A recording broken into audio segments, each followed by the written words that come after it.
I don't think you really want to hear about what we are talking about on the radio broadcast this week. Seriously, you really don't. Stop listening. Just shut me off right now. Seriously, don't listen.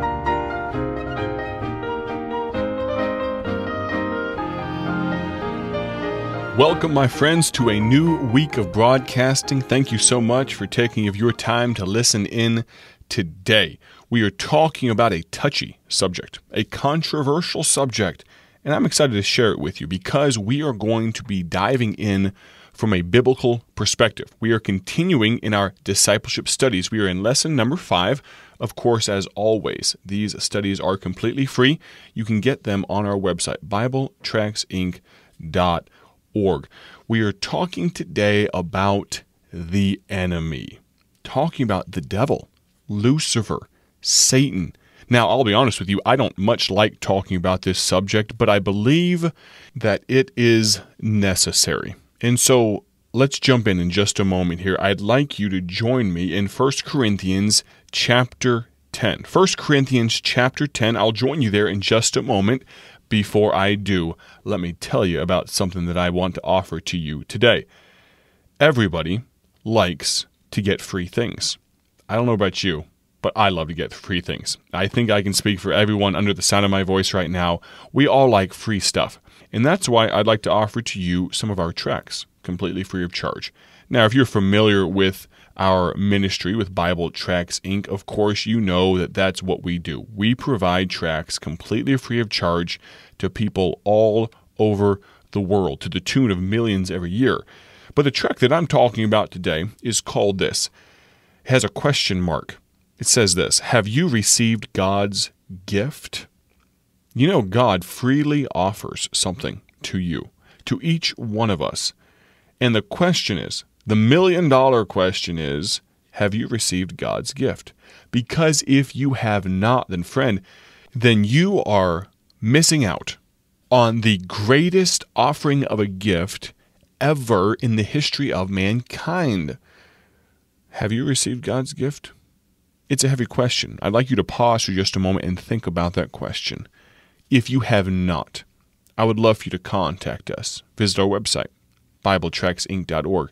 Order this tract for free. Have you received God's gift? Or you can text me directly, 309-316-7240.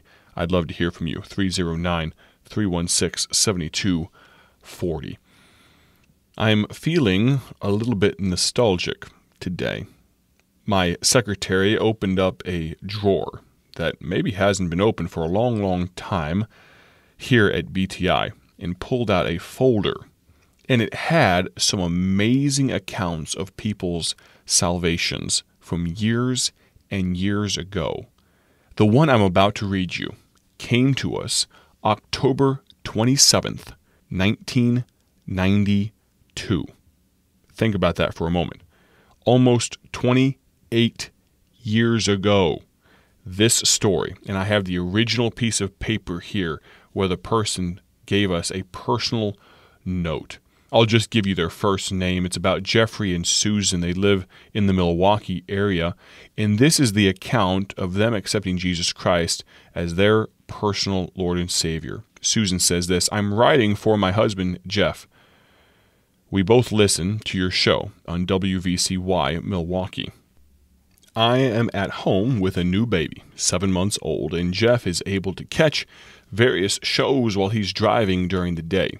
We ordered 50 of the new birth tracts, and we think they are wonderful.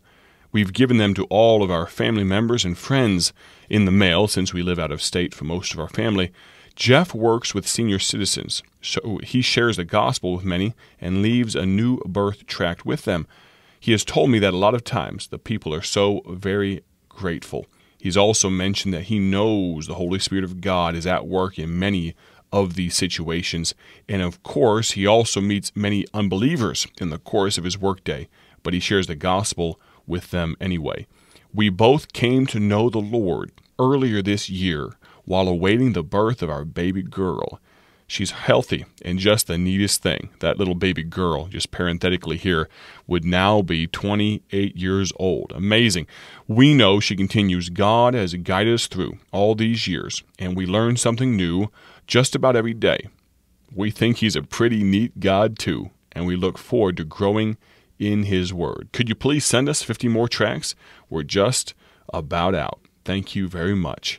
That's from Susan and Jeff, possibly still of the Milwaukee, Wisconsin area, but what an amazing testimony of someone that received Christ as a result of this ministry, Bible Tracts, Inc., over 25 years ago, and yet still this ministry carries on, thanks to faithful men like my predecessor, Pastor Mark Smith. So many of you have told me how much his ministry, radio ministry, has meant to you over these years, and I'd like to do a throwback week, if we can, this week, and go back into the annals of our history just a little bit and talk about Paul Levine, talk about Mark Smith, and talk about people that got saved as a result of this ministry so many years ago, and still we get notifications of salvations, people trusting Christ week after week in the present day. And that's due to people just like you partnering with us, distributing our tracts that we give out free of charge. As always, the only way that we can give those tracts away free is by the grace of God and the giving of God's generous people. If you'd be interested in how you can give towards this ministry, visit our website, BibleTractsInc.org. I'd love to be around to read another salvation testimony 25 years from now, 28 years from now, of people that have gotten saved just this year. Now let's turn our attention to the enemy. 1 Corinthians 10:13. I'd like you to turn there if you would. 1 Corinthians chapter 10 and verse number 13. We are going to conclude the study today with a short reading on prayer from E.M. Bounds' book. Many of you have been enjoying that. Greatly appreciate you listening in and tuning in for those short readings. But before we do that, let's look at the enemy. Discipleship study number 5. 1 Corinthians 10 verse 13 says, "There hath no temptation taken you, but such as is common to man. But God is faithful, who will not suffer you to be tempted above that ye are able, but will with the temptation also make a way to escape, that ye may be able to bear it." If you haven't already noticed, my friend, the Christian life is not always easy. There is much opposition. There is much frustration, pressure, depression, temptation that's bombarding you from all sides. There are three main enemies that you and I, as humans, as Christians, will deal with. Number one is the flesh. That is the old man, your body's old nature, which does not leave you when you get saved. It really just begins to fight even more earnestly to drag you back to those things you know you should not be doing.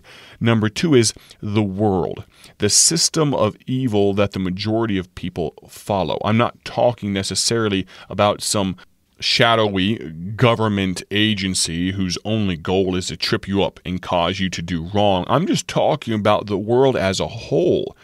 The amount of people that do not even subscribe to any sort of biblical principles or biblical convictions far outweighs those of us that do.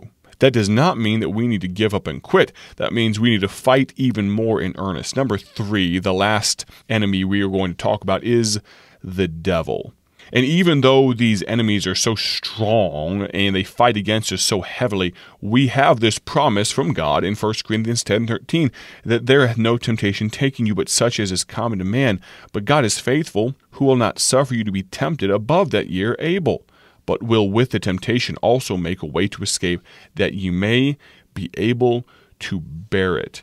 This lesson today is the goal, is to inform you about one of our most misunderstood enemies, the devil. You understand that one of the reasons that he is so very deceitful, in part because he wants to get back at God and he wants to revenge himself on the most holy one, upon Jesus Christ, upon the God of all eternity for casting him down from heaven. But one of the reasons he's so very deceitful is because he's lived on both sides of the fence. Does that make sense? He was at one time an angel of light. He was one of the angels. And yet he was thrown out of heaven by God because of his rebellion, because of his deceit. His name, Lucifer, one of his names, that was his angel name before he was thrown out of heaven. It means beautiful, if that tells you anything about this creature. Satan, another name for the devil, means adversary or enemy. And of course, devil, the accuser of the brethren. Ephesians 6:12 says this, "For we wrestle not against flesh and blood, but against principalities, against powers, against the rulers of the darkness of this world, against spiritual wickedness in high places." We're going to touch on for just a moment here before we get to this reading from the book, E.M. Bounds' book on prayer.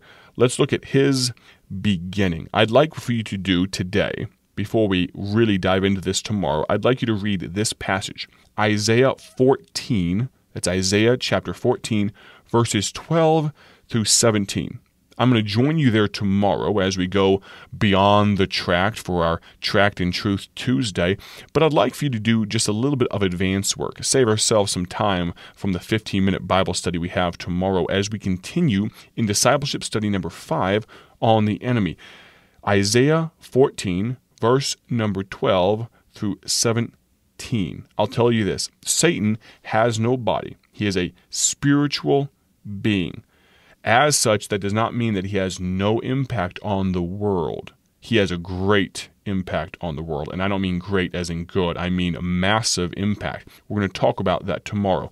Now, let's turn our attention to a short reading from a great book, E.M. Bounds' book on prayer. I want to kind of clean our palate a little bit. As we talk about the devil and all these things, I'd like to finish on a high note and read about prayer for just a moment if you'd listen in.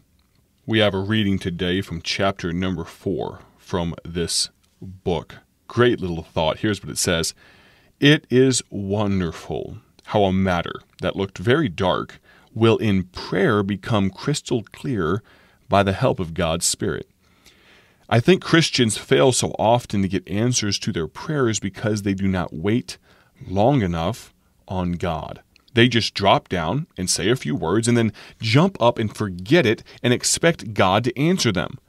Such praying always reminds me of the small boy ringing his neighbor's doorbell and then running away as fast as he can go." What a thought. What is our prayer life like?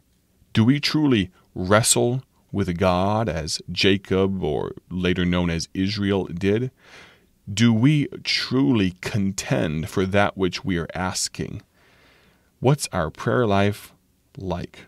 It was such a privilege to spend some time with you via this radio broadcast today. Have a great day for His glory. God bless you.